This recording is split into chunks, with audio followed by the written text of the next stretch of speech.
जय प्रणाम। काले है तो क्या हुआ, दिल वाले हैं। अरे फैशन के जमाना में देखिए हमन के चारों तरफ कैसन माहौल आ गइल बा। सब कोई आज फैशन के दुनिया में पूरा विलुप्त हो गइल बा। सब कोई के आकर्षित कर फैशन के, फैशन का हो, फैशन में रहता, फैशन में सुतता, फैशन में हर एक काम होता। तो यही पर हम दो सब कहे के चाहते नहीं कि फैशन के जमाना बा। नीचे हाफ पैंट और ऊपर पैजामा बा। अरे भैया फैशन के जमाना बा।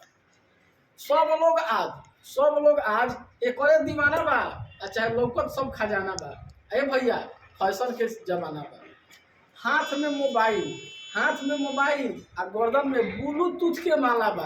अरे भैया फैशन के जमाना बा। मुंह बा काला लेकिन दिल दीवाना बा।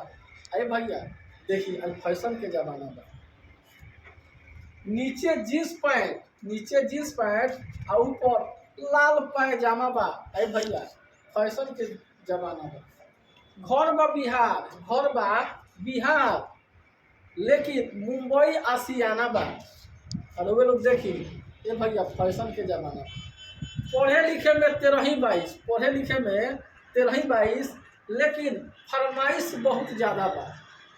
अरे भैया फैशन के जमाना बा। तो ये दो चार शब्द हम कह